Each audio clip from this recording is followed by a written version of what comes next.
Arkadaşlar merhaba, Esra Tarifler kanalıma hoş geldiniz. Daha doğrusu yeni kanalıma hoş geldiniz. Bu yeni kanalda da aynı eski kanalımda olduğu gibi emzikli bebekle başlamak istedim. Yani bu kanalımın en eski videolarındandı ve emzikli bebeği çok seviyorum gerçekten. Bu seferki çok daha tatlı oldu diye düşünüyorum arkadaşlar. Birazcık değiştirdim, siz de görüyorsunuz. Ayakları böyle birazcık paytak ayaklı yapmak istedim. Bu sefer yeleğimiz var arkadaşlar. Hatta şöyle birazcık bir kameraya videoyu yakınlaştırayım. Çok tatlı bir yeleğimiz var arkadaşlar. Aynı diğeri gibi 25 santim boyutunda. İstediğiniz renklerde yapabilirsiniz arkadaşlar. Artık diğer kanalda çok altlarda kaldığı için ve artık o kanalla benim alakam yok arkadaşlar. Sadece videolarımı bir süre sonra alacağım. Videolarımı yüklemem için de yeni tarifler yükleyip hani bir tıklamaya ulaşmam gerekiyor ki eski videolarımı tekrardan geri alabileyim arkadaşlar. O yüzden bu bebeği yapmak istedim. İnşallah güzel bir tıklama alırız. İnşallah beğenilir. Yeni kanalıma bekliyorum artık sizi arkadaşlar. Diğer videoları alınca tamamen bende kalın, olur mu? Malzemelerden bahsetmek istiyorum. Bir tane 50 gram ten rengi yetiyor. Kırmızı bir tane 50 gram yetti ama yelek kolu yapacaksanız 50 gram bana yetmedi arkadaşlar. Ama ben yeleği kollu yapmak istemedim. Kolsuz yelek yapmak istedim. Hırka tarzı değil, yelek yapmak istedim. Ama videonun sonunda hırka olarak yapmak isteyenlere de tarif ettim. Kol örebilirsiniz ama ben böyle çok beğendim. Bu çok güzel bir şey oldu arkadaşlar. Ya böyle hani arkadaşlarınızın çocuklarına, bebeklerine doğum günü hediyesi yapabilirsiniz ya da yeni doğan bir bebek için yapabilirsiniz. Yani gerçekten hiç modası geçmeyen bir emzikli bebek oldu. Kırmızı çok daha hoşuma gitti. İlk yaptığım mordu ama bu da çok hoşuma gitti. Diğeri de çok güzeldi. Dediğim gibi arkadaşlar, abonelikleriniz benim için çok önemli. Yani bu kanalda özellikle biraz aboneleri, tabii eski aboneliklerimi kolay kolay tabii hemen kazanamayabilirim ama zamanla inşallah. Bu ara biraz KPSS'ye hazırlanıyorum arkadaşlar. Sınavlarım var. O yüzden çok fazla videolara bakamıyorum. Ama arada sizleri de boş bırakmamak için böyle minik minik videolar çekeceğim inşallah. Başka söyleyecek bir şey var mı diye düşünüyorum. 12 milim göz kullandım. 2.0 tığ kullandım arkadaşlar. Sanırım başka söyleyecek bir şey yok. Bir sonraki videolarda görüşürüz ve direkt yapım aşamasına geçelim arkadaşlar. Kolaylıklar dilerim. Şimdi kolları yapıyoruz. Gövdeyi yapmadan önce kolları yapmak zorundayız ki birlikte birleştireceğiz. Ten rengi ipimi aldım kolları yapmak için. Sihirli halkamı oluşturdum. 6 tane sık iğne örüyorum sihirli halkam içerisine. 1 2 3 4 5 6 halkamı kapattım. 6 tane arttırma yapıyorum her ilmek içerisine batarak.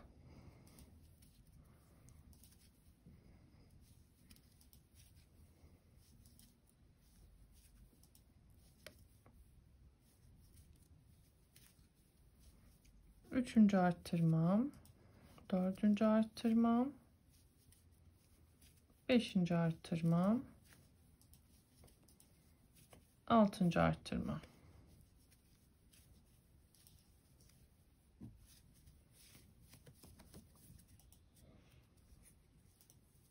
Şimdi bir işaret çalıyorum.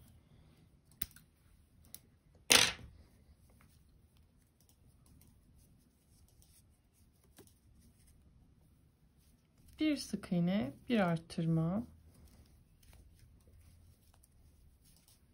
bir sık iğne, bir arttırma,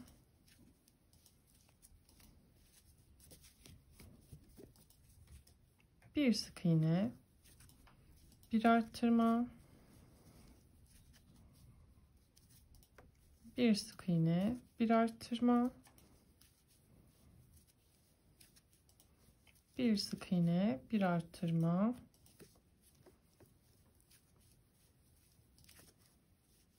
bir sık iğne, bir arttırma.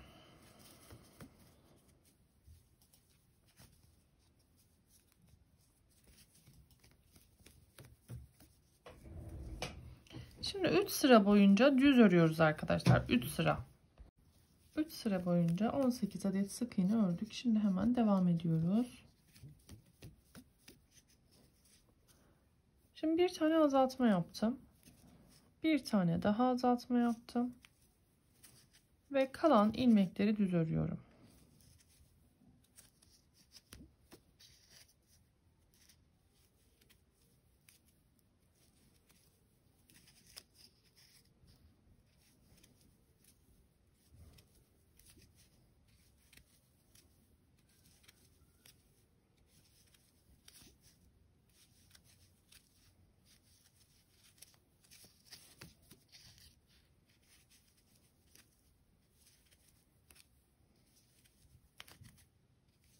Şimdi burada doldurma işlemini yapalım.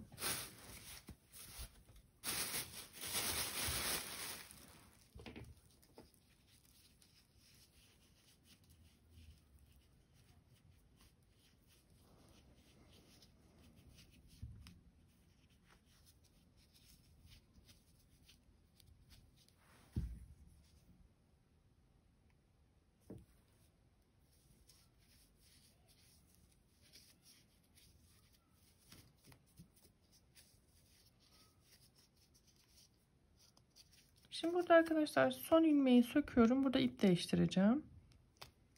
Tekrar sık iğne yapar gibi battım. Ten rengimden aldım ama ip çıkmayı kırmızıdan yapacağım.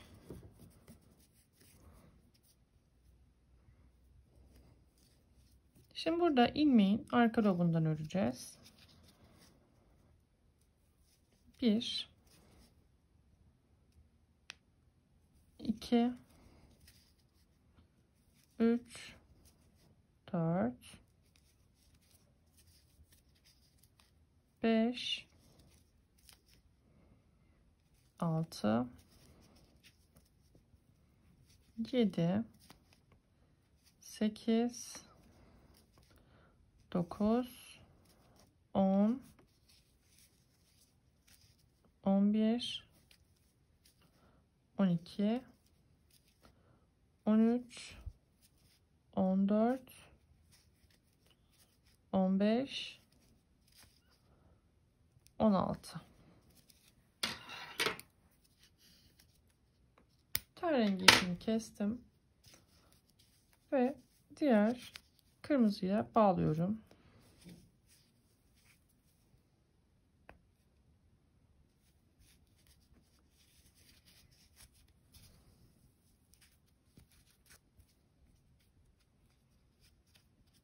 Güzelce bağlayın ki arkadaşlar çözülme olmasın. Ben ipimi biraz kısa bırakmışım ama sıkıntı değil. Yine de bağlıyorum. Bu şekilde. Bu parmak kısmı diyebiliriz. El kısmı. Parmak değil, el.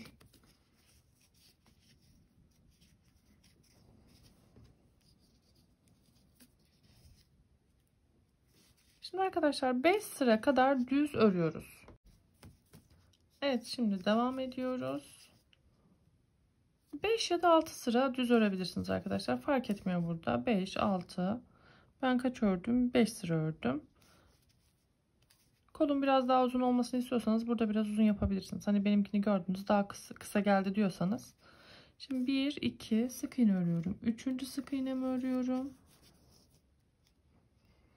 4, 5, 6, 7, 8, 9, 10, 11,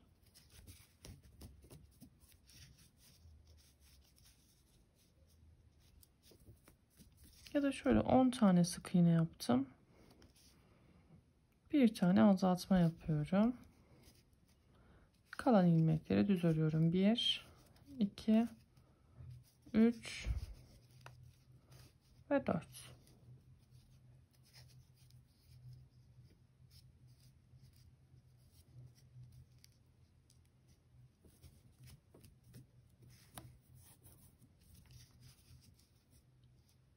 Şimdi düz olarak devam ediyorum. Kol boyutuna kadar bir bakacağım arkadaşlar. Diğer kolla kaç sıra örmemiz gerekiyor? 1, 2, 3, 4, 5.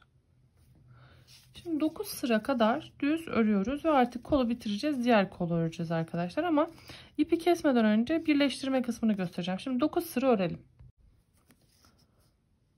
Arkadaşlar 5 sıra ördük. Şimdi devam ediyoruz. 1, 2, 3, 4, 5,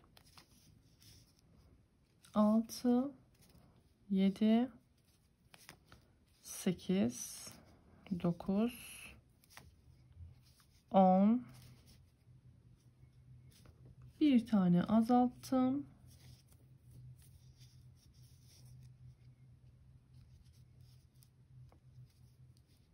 Hemen düz örüyorum. 1, 2, 3, 4. Şimdi 5 sıra daha düz örüyoruz. Doldurarak gidelim.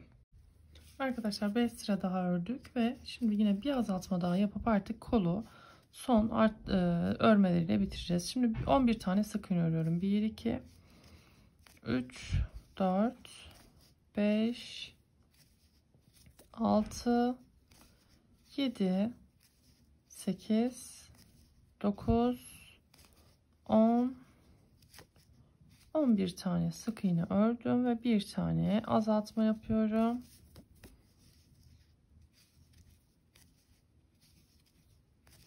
Ve artık şimdi hemen ölçüyorum arkadaşlar. 6 sıra kadar düz örüyoruz. Ve artık kolu birazdan bitireceğiz ama nasıl bitireceğimizi göstereceğim. Bir 6 sırayı örelim. Arkadaşlar şimdi uzunluğu bir bakayım. Diğer kolu da yapmıştım ben. Bence yeterli. Şöyle hemen bakın tam şu köşede bırakıyorum. Tam köşede. Şöyle bakın parmak kısmı şu 2 tane azaltmıştık ya, şöyle duracak kol. Böyle duracağı için şuradan birleştirme yapacağız. Diğerini de bu şekilde yaparsınız. Şimdi hemen birleştirme kısımlarına geçiyorum. Karşılıklı birleştiriyorum. 1, 2, 3, 4, 5 taneyle birleştirsek yetecek arkadaşlar. Çünkü çok fazla kola sık iğneye gerek yok. 5 taneyle birleştirdim. Şimdi burada hemen şöyle ilmek kaydırmayla da şunu kapatayım. Şimdi aynı şekilde diğer kolu da örüyoruz ve sonra artık gövdeyi yapacağız. Gövdeyle birleştirmeyi. Şimdi kolları bitirdikten sonra arkadaşlar şöyle bakın şuradaki kısmı göstereceğim. Pıtırcık, popcorn, adı her neyse. Hemen şimdi başlıyorum yapmaya arkadaşlar. Beyaz ipimi alıyorum. Kolu şöyle dik bir şekilde tutuyorum. Bakın şurada arka kısımdan başlayalım ki birleşim kısmı belli olmasın. Şöyle ipimi aldım. Bir tane zincirle sabitledim.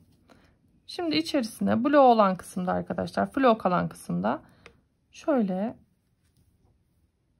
ipimi doladım. Aldım. 2 tane ilmek çıkarttım. İpimi doladım. Aldım. 2 ilmek çıkarttım. İpimi doladım. Aldım. 2 ilmek çıkarttım. İpimi doladım. Aldım. 2 ilmek çıkarttım. Şöyle bakıyorum. Bir kere daha yapıyorum. Toplamda 5 kere yapmış olacağız bunu. İpimi doladım. 2 ilmek çıkarttım ve şimdi tekrar ipimi dolayarak birden çekiyorum bu ilmekleri ve bir tane zincir çektim. Hemen yandaki ilmeğe şöyle sık iğne olarak batıyorum.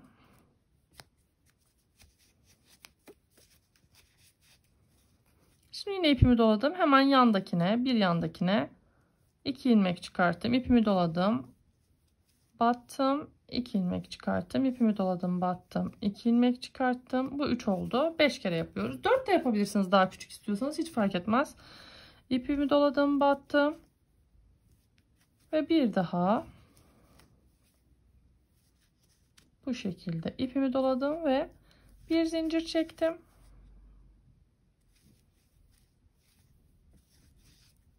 Yandakine.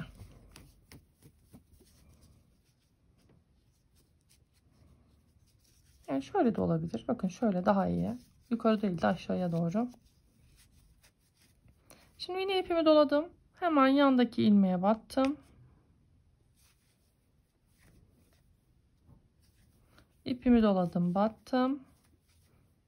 Hep ikişer ilmek çıkarıyorum. İpimi doladım, battım. Dördüncü kez ipimi doladım, battım ve beşinci kez ipimi doladım, battım ve 2 ilmek çıkarttım ve şimdi ipimi dolayıp bir kere de çektim. Burada zincirle sabitledim ve hemen yan ilmeğe sık iğne ile battım. Bakın şöyle popcorn oluyor arkadaşlar. Şimdi sıra sonuna kadar bunu bu şekilde yapıyoruz arkadaşlar. İsterseniz bir kere daha göstereyim. İpimi doladım, battım, hemen boş olan ilmeğe 2 tane ilmek çıkarttım. İpimi doladım, battım. 2 ilmek çıkarttım. İpimi doladım, battım. 2 ilmek, bu 3 oldu. Dördüncü kez batıyorum. İpimi doladım, battım. 4. İpimi doladım, battım. 5 ve ipimi doladım. Bir hamlede çektim. Zincir çektim. Ve hemen yandaki boş ilmeğe batarak sık iğne yaptım. Ve hemen ipimi dolayıp yandakine yine aynı şekilde arkadaşlar bunu ayak kısımlarına da yapacağız. Aynı şekilde kollara da, iki kola da bunu yapalım. Sonra kol birleştirmeyi göstereceğim. Pardon, önce bir gövde yapacağız birlikte. Sonra kol birleştirme. Arkadaşlar şimdi ayaklardan başlayacağız. Hemen ayakları ben bir tanesini yaptım arkadaşlar. İkinci ayağı da birlikte yapacağız ve sonra gövdeyi yapacağız. Birleştirme kısmını yapacağız. Hemen şöyle. Gerçi burada da işaretçim varmış.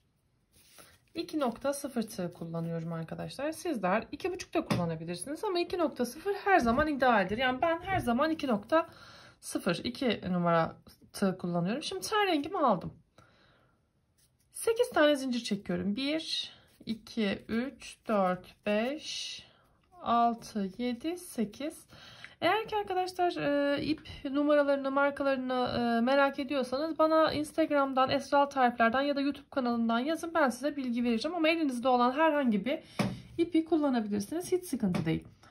8 tane zincir çektim. Hemen ikinci zincirden itibaren şurada zincirde bir yamukluk olmuş. Ben şimdi tekrardan başlayayım ki güzel bir ayak olsun. 8 tane.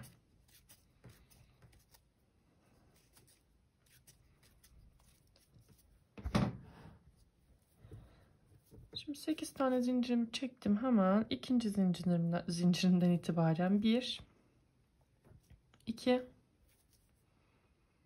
3, 4, 5, 6. 6 tane sık iğne yaptım ve son zincirimin içerisine 3 tane batıyorum.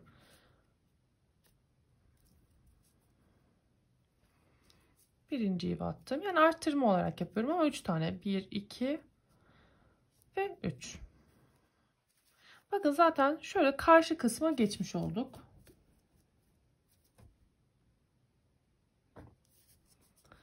Hemen ilk ilmeğimden başlıyorum karşı kısımdan. 1, 2, 3, 4, 5 tane yaptım ve 6.'yı arttırma yapıyorum. Burada son işlemim. Hemen yeni sıraya geçeceğim ve burada hemen bir işaretçi ipi alıyorum.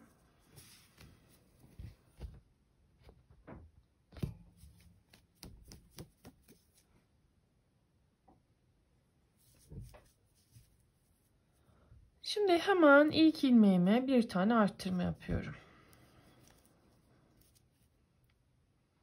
Önce bir arkadaşlar hatta şöyle kaç tane ilmek olduğunu bir sayayım size de emin olmanız için. 1, 2, 3, 4, 5, 6, 7, 8, 9, 10, 11, 12, 13, 14, 15, 16 tane ilmeğimizin olması gerekiyor. Hemen devam ediyorum. Bir tane sık iğne yaptım. Pardon, bir arttırma yaptım. 5 tane sık iğne örüyorum. 1, 2, 3,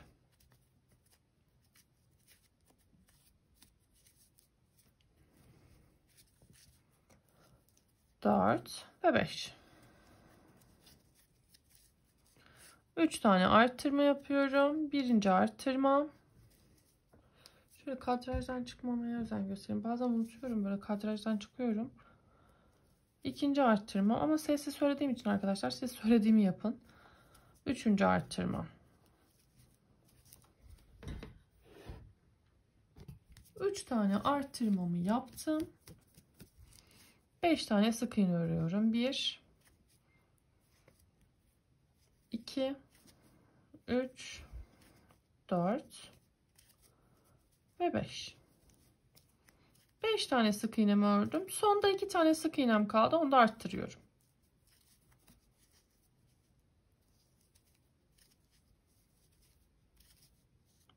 Şimdi yeni sıramdan devam ediyorum.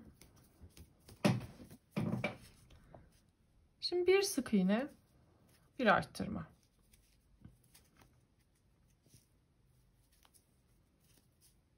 Devam ediyorum. 5 sık iğne örüyorum. 1 2 3 4 ve 5. Bir sık iğne örüyorum. Bir arttırma.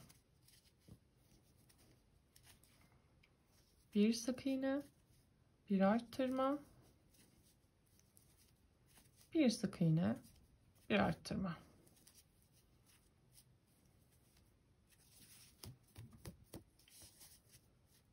Beş tane sık iğne örüyorum şimdi. 1 2 3 4 ve 5. Şimdi bir sık iğne, bir arttırma. Bir sık iğne, bir arttırma.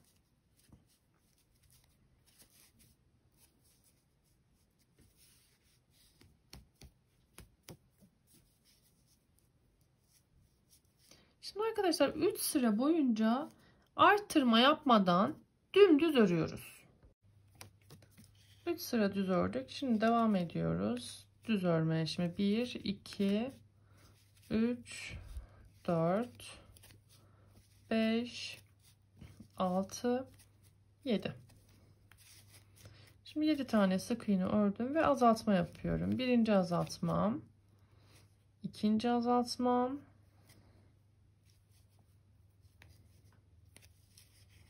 üçüncü azaltmam, dördüncü azaltmam, beşinci azaltmam, altıncı azaltmam. Şimdi geri kalan ilmeklerimi düz örüyorum. 1 2 3 4 5 6 7 8 9.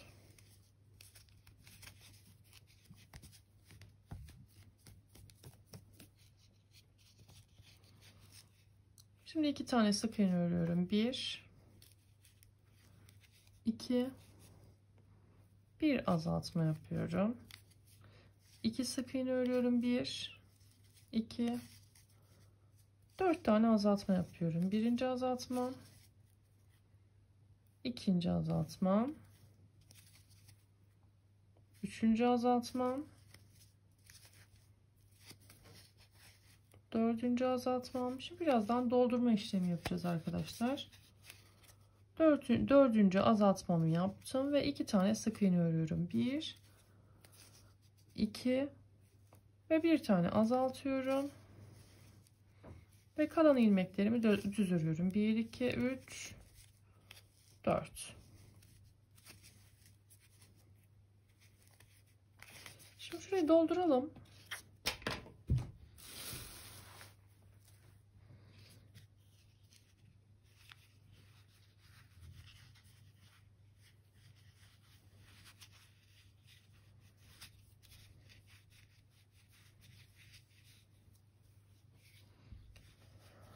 Arkadaşlar bu arada ellerimde morluklar var. Onu da açıklamak istiyorum. Hani merak eden arkadaşlarım olur. Şimdi benim ellerimde damarlarım ince olduğu için kan almaya çalıştılar. Yani küçük bir operasyon geçirmem gerekiyordu. Kanalıma da damarlarımı bulamadıkları için 3-4 yerden bu şekilde iğneyle delmek zorunda kaldılar ve damarlarım çok çabuk patlıyor. O yüzden bu şekilde mosmor. Bunu da söylemiş olayım. Kusuruma bakmayın lütfen. Bu şekilde bunun açıklamasını yapmış olayım. Şimdi böyle bu şekilde doldurdum.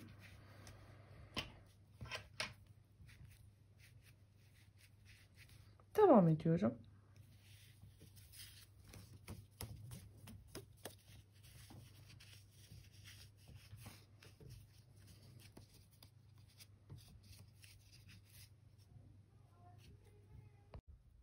Şimdi 2 tane sık iğne örüyorum. 1, 2 ve azaltıyorum. 1, 2 azaltıyorum. 1, 2 azaltıyorum.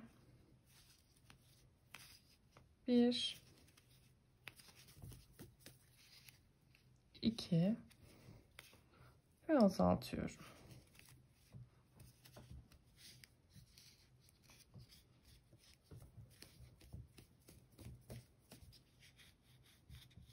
Şimdi arkadaşlar burada son ilmeğimi söktüm. Kırmızı ipimi alıyorum önce.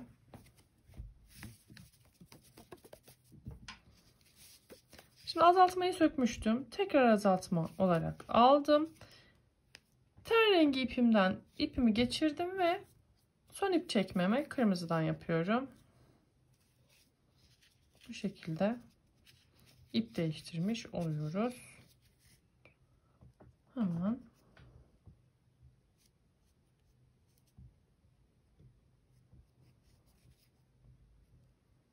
bir sıra düz örüyorum. Hatta direkt şöyle yapayım. Direkt bloğdan alıyorum arkadaşlar. Yani ilmeğin arka lobundan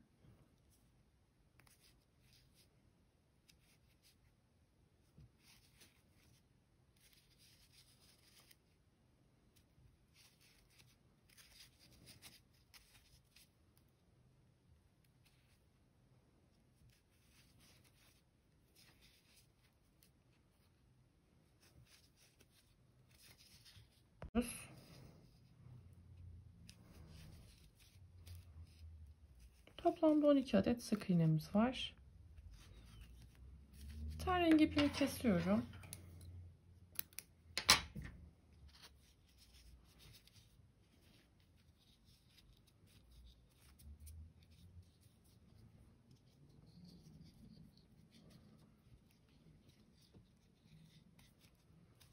Şöyle güzelce düğüm atalım arkadaşlar. Ve içeri doğru itebilirsiniz. Şu an doldurma işlemine devam edebilirsiniz. Güzelce dolduralım. Evet, bloğ olarak ördük ve doldurma işlemimizi yaptık arkadaşlar. Hemen şimdi devam ediyorum. Şimdi bir sırada düz örüyorum. 1 2 3 4 5 6 7 8 9 10 11 ve 12. Hemen bir sonraki sırama geçiyorum. Bir sık iğne yapıyorum, bir arttırma.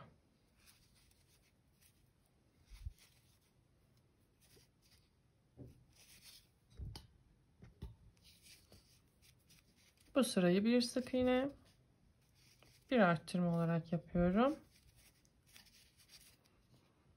Bir sık iğne,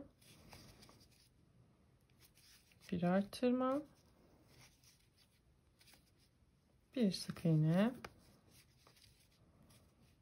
bir arttırma,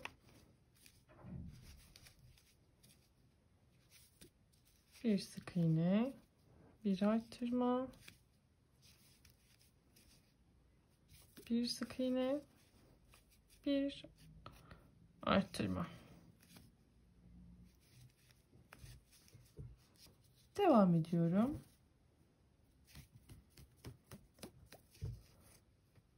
Tekrar bir sık iğne yaptım. Bir arttırma yapıyorum.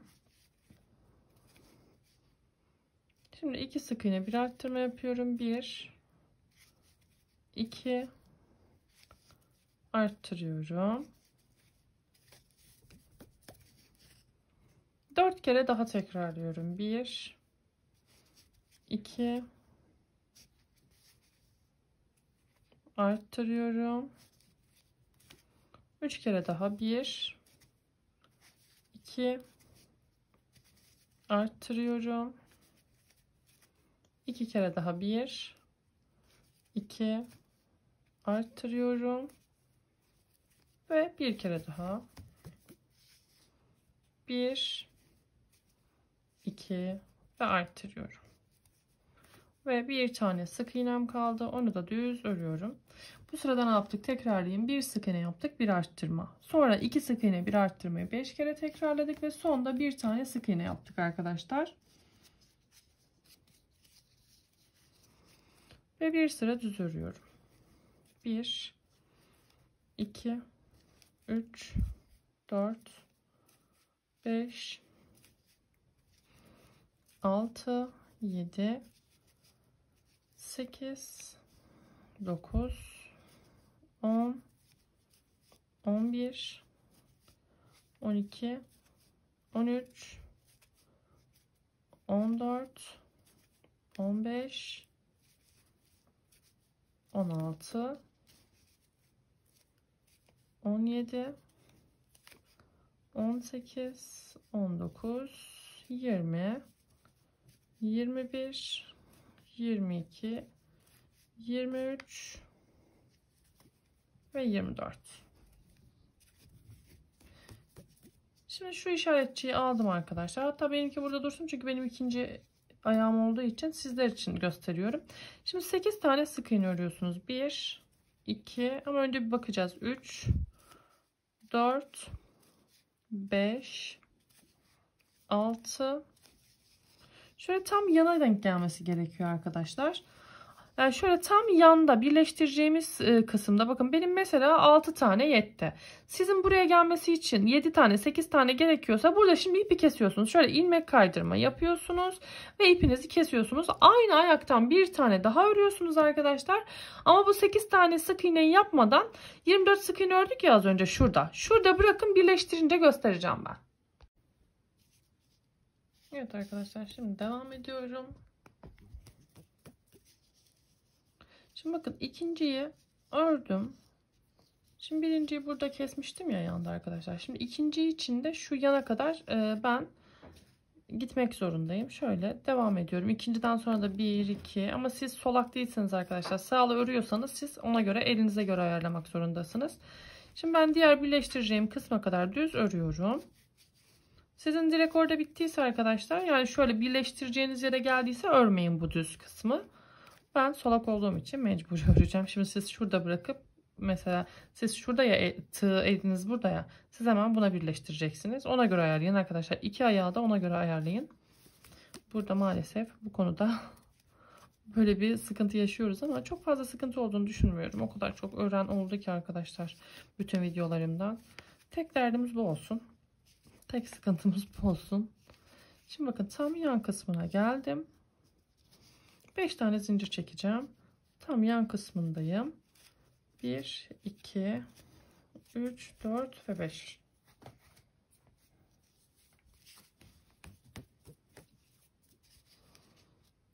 Ve hemen bakın ilmek kaydırma yaptığım ayağa 5 zincirle bağlandım. Ve şöyle bir ayak boyunca düz örüyorum. Bütün ayak boyunca düz örüyorum.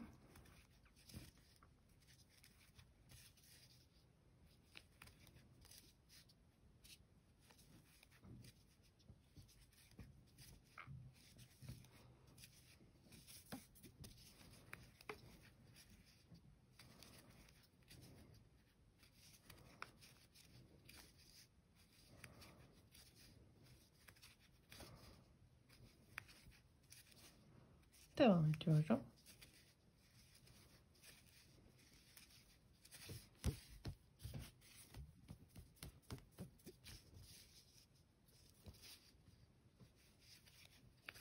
Diğer emzikli bebekte farklı bir ayak kısmı yapmıştık.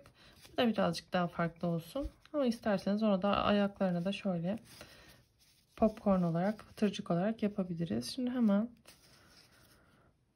şu son ilmeğime de battım.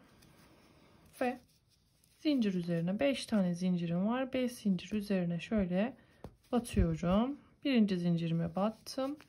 Sık iğnemi ördüm. İkinci zincirime battım. Sık iğnemi ördüm. Üçüncü zincirim.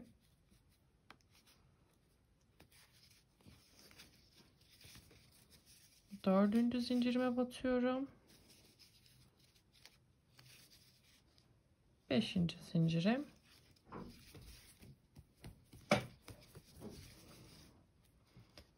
Ve devam ediyorum.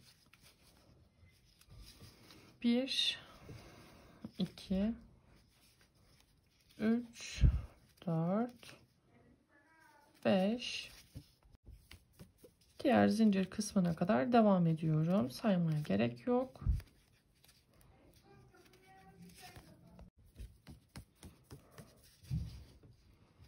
Devam ediyorum.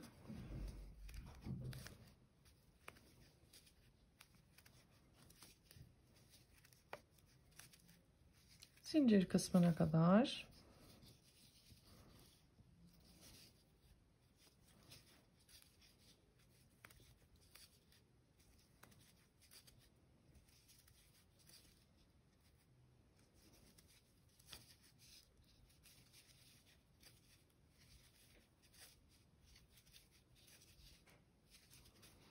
Şimdi zincir kısmına geldim arkadaşlar. Zincir kısmında da 5 tane öreceğim. 1 2 3. 4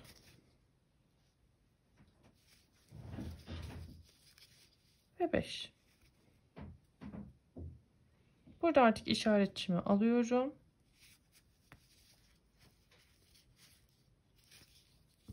Şöyle hemen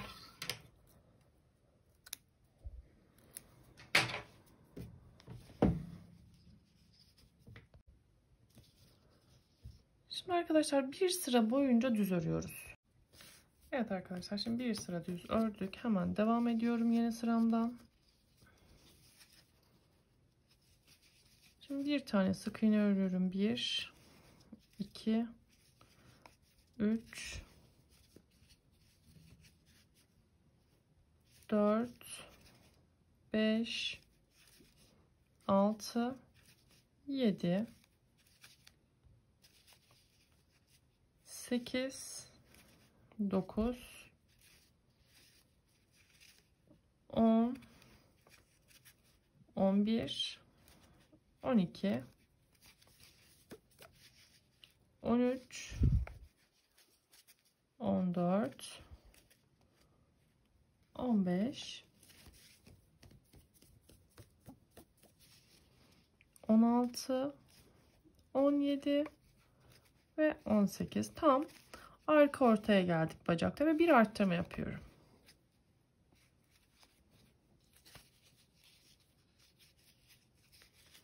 Şimdi devam ediyorum. 1 2 3 4 5 6 7 8 9 Şu doldurma işlemini sonra yapsaydım iyiydi. Siz yapmayın şimdi arkadaşlar. 9 biraz sıkıntı yaratıyor. 10 11 hatta şöyle yapayım, sonra doldururum.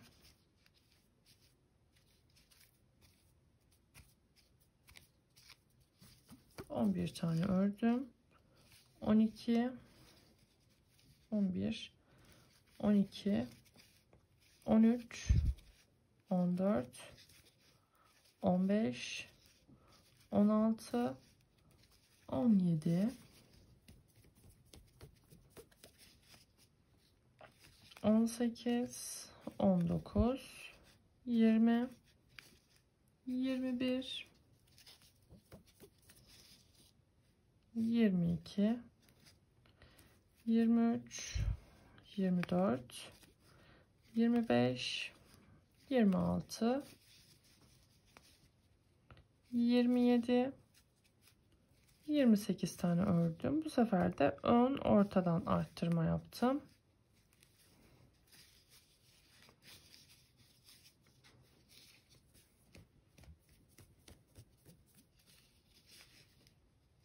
Devam ediyorum. 1, 2, 3, 4, 5, 6, 7, 8, 9 ve 10. Şimdi arkadaşlar 5 sıra boyunca düz örüyoruz. 5 sıra kadar düz ördüm. Şimdi biraz doldurma işlemi yapalım. Artık yapabiliriz. Şöyle bakın, birazcık şöyle paytak bacaklı olmasını istiyorum arkadaşlar. O yüzden bir buradan bir buradan arttırıyorum ki şöyle birbirine paytak olsun.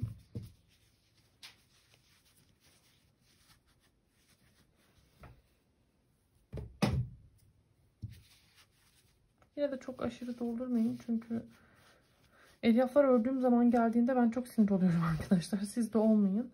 Şöyle biraz içte kalsın. Çok fazla tığya geliyor. Sonra karışıyor, olmuyor.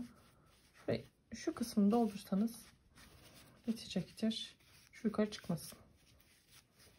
Sonra zaten doldurma işlemini yapacağız. Başarılı olduk galiba şu ayakta.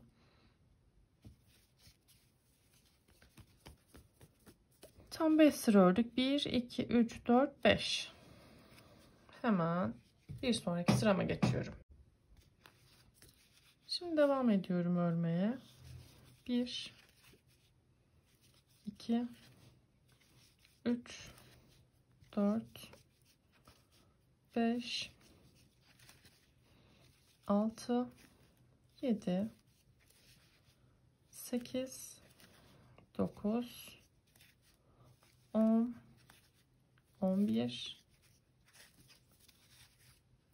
12, 13, 14, 15 ve 16. Şimdi 16 tane sık iğne ördüm arkadaşlar. Bir tane azaltma yaptım.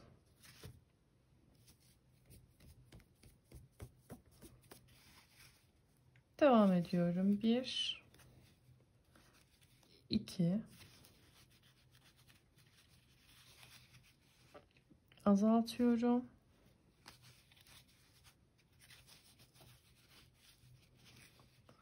Yine devam ediyorum. 1,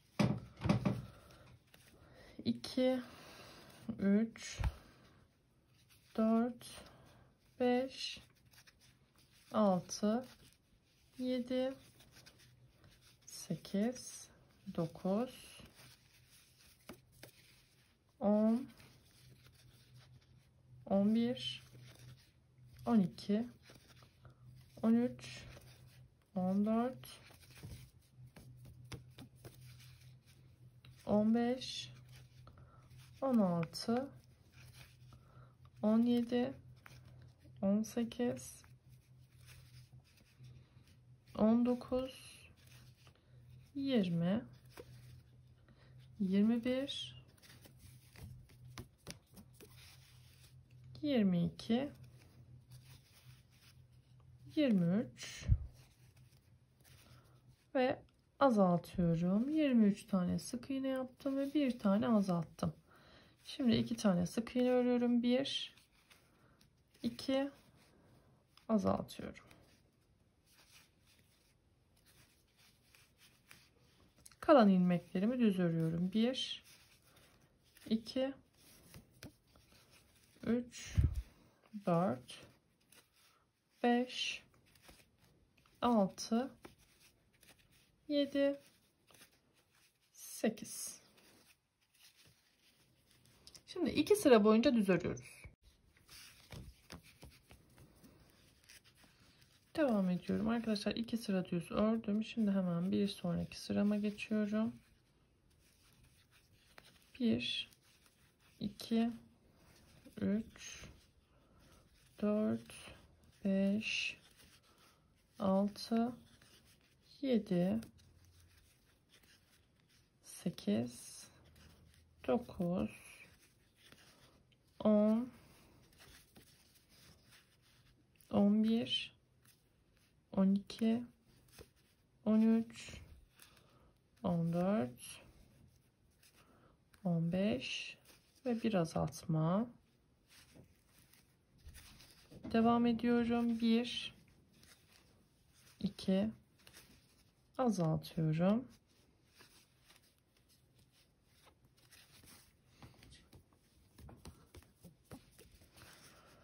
Şimdi devam ediyorum. 1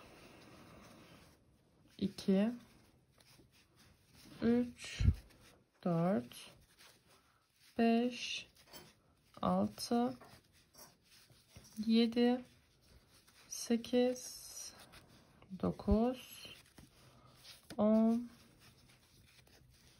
11 12 13 14 15 16 17 18 19 20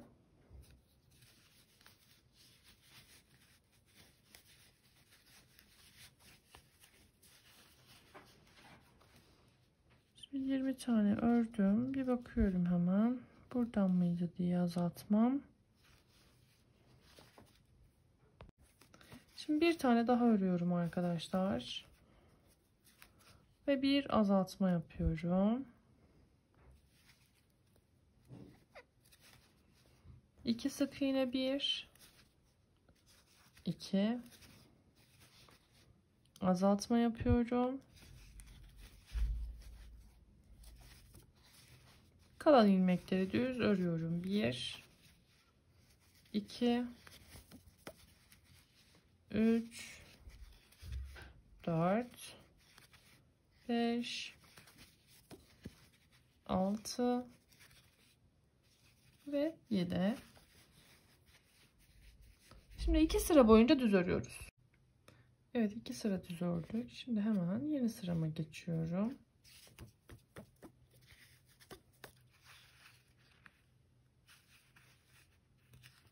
Şimdi 14 tane sık iğne örüyorum. 1 2 3 4 5 6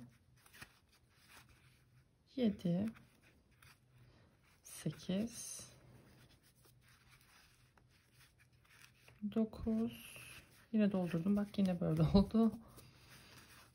10 11 12 13 ve 14 tane sık iğnemi ördüm ve bir azaltma yapıyorum. 2 sık iğne, bir azaltma yapıyorum. Yine 1 2 azaltıyorum. Şimdi 19 tane sık iğne örüyorum. 19 tane sık iğnemi ördüm ve bir tane azaltma yapıyorum. Şimdi 2 sık iğne örüyorum ve azaltma yapıyorum. Kalan ilmeklerimi düz örüyorum. 1 2 3 4 5 6. Şimdi bir sıra düz örüyorum. Evet, bir sıra düz ördük. Hemen devam ediyorum. Hemen 13 tane sık iğne örüyorum. 1 2 3 4 5 6 7 8 9 10, 11, 12, 13. Bir azaltma yapıyorum. Şimdi 2 sık iğne, bir azaltma, 1, 2, azaltıyorum ve 17 adet sık iğne örüyorum. 17 tane sık iğnemi ördüm ve hemen bir azaltma yapıyorum. Şimdi 1, 2, azaltıyorum. Kalan ilmekleri düz örüyorum. 1, 2, 3, 4, 5. Hani bir eksik bir fazla varsa hiç sıkıntı yapmayın arkadaşlar. Bir yerde şaşırmış atlamış olabilirsiniz. Hiç önemli değil. Yani şuradan azaltın. Arkada buradan azalttığınızda sayının çok önemi yok. Bir sıra düz örüyoruz. Şimdi devam ediyorum. 1, 2, 12 tane sık iğne örüyorum. 3, 4, 5,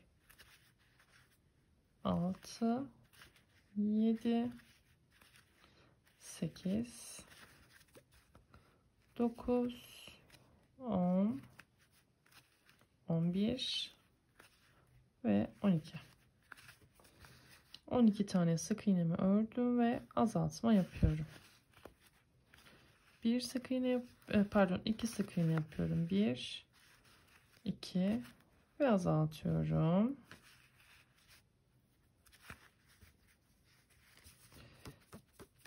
Şimdi devam ediyorum. 1, 2, 3, 4, 5, 6, 7, 8, 9, 10, 11, 12, 13, 14, 15, 16, 17. Şimdi azaltma yapıyorum.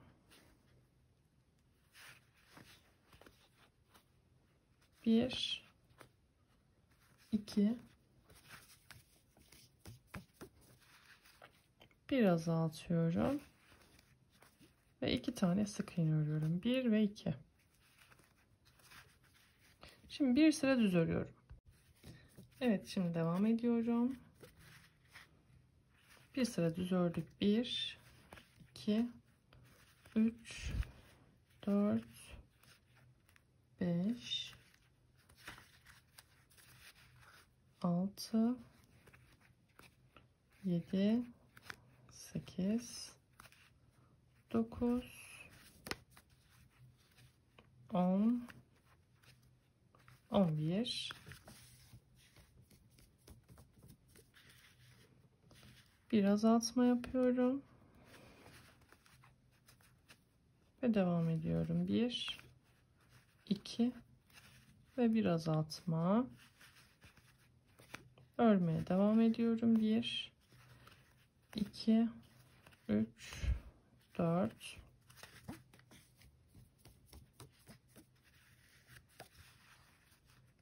5, 6, 7, 8, 9, 10, 11, 12, 13, 14, 15. Bir azaltıyorum. 1, 2, bir azaltıyorum ve bir tane sık iğne örüyorum ve bir sıra düz örüyorum. Devam ediyorum arkadaşlar. Bir sıra düz ördük. Yeni sıramdan devam ediyorum. 1, 2, 3, 4, 5, 6, 7, 8, 9 ve 10. Hemen bir azaltma yapıyorum. 2 sık iğne, bir azaltma daha yapıyorum. 1, 2 ve azaltıyorum. Devam ediyorum. 1, 2, 3, 4, 5, 6, 7, 8, 9, 10, 11, 12,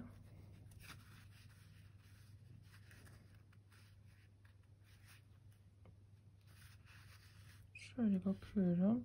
Bir tane azaltıyorum şuradan.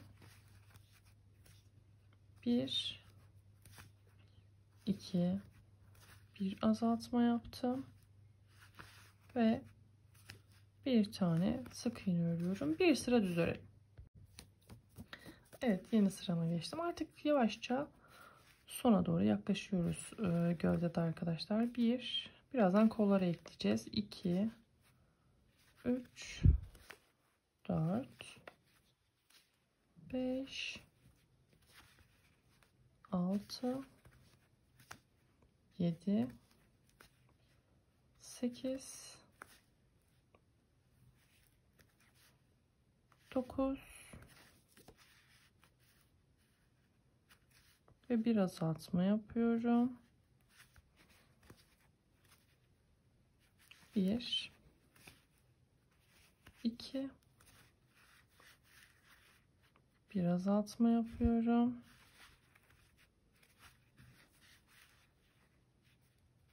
'Devam ediyorum. 1,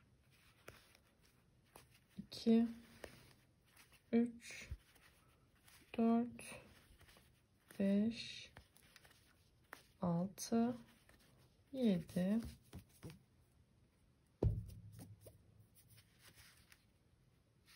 8, 9, 10, bir tane azaltma yaptım. 1, 2 ve bir tane azaltma yaptım. Şimdi bir sıra daha düz örelim. Evet arkadaşlar, şimdi son azaltma sırasını yapacağız ve burada artık kolları birleştireceğiz. 1, 2, 3, 4, 5, 6, 7, bir azaltma yapıyorum. Devam ediyorum. 1, 2 ve azaltıyorum. 1, düz örüyorum şimdi. 2, 3, 4,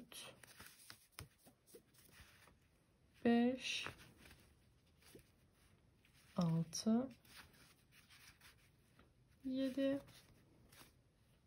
8,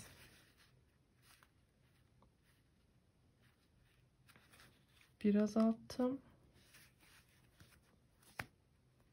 1, 2 ve 1 azalttım. Şimdi arkadaşlar burada 24 adet sık iğnemizin olması gerekiyor. Eğer 24 ya da 23 varsa da fark etmez.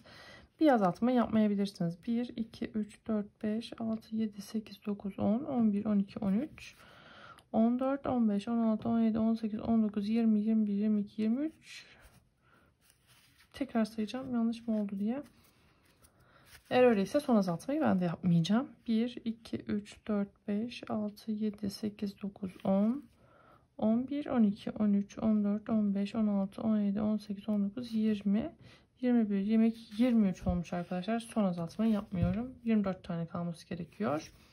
Ve şimdi ne yapıyoruz? Hemen kol birleştireceğiz ama arkadaşlar şuradan hemen diğer kısma kadar geliyorum.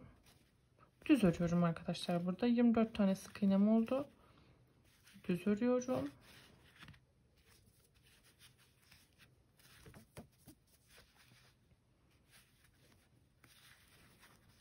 Tam yan kısma geldiğimde kolun bir tanesini alıyorum.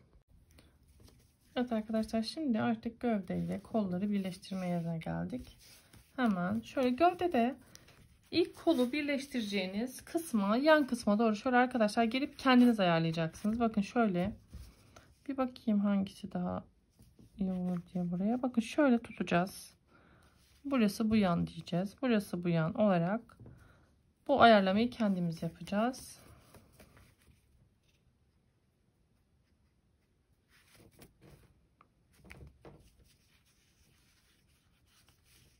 Şöyle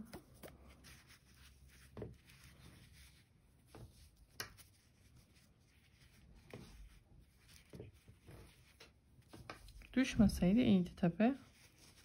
Tutturamadım bir türlü. Şöyle daha düz. Şimdi arkadaşlar bakın, burada koldan bir ilmekten aldım ve gövdeden de bir ilmekten alarak bir sık iğne ile birleştirdim. Hemen ikinci sık iğnem, üçüncü sık iğnem, dördüncü sık iğnem, beşinci sık iğnem ve 6. sık iğnemle birleştiriyorum. Şöyle hemen devam ediyorum. Diğer bedene doğru örmeye başlıyorum.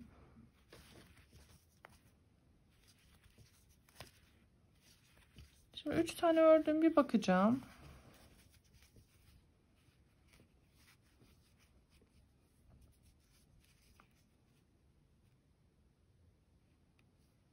Bir, iki, üç, dört, beş, 6. Sanki buradan iyi gibi.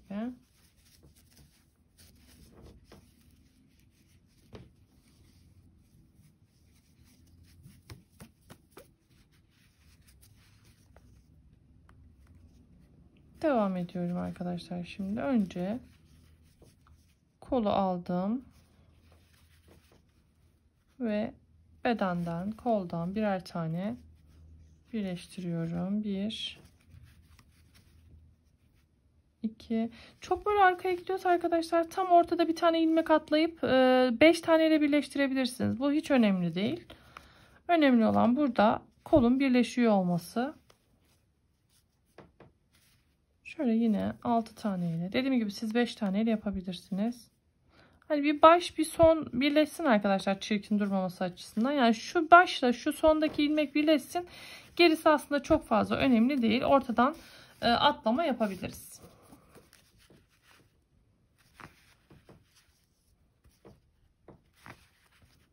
Şimdi devam ediyorum örmeye.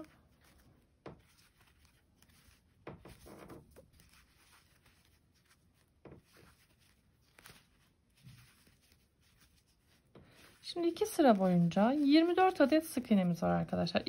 2 sıra boyunca 24 adet sık iğne örüyoruz ve dolduruyoruz. Artık gövde kısmını bitiriyoruz.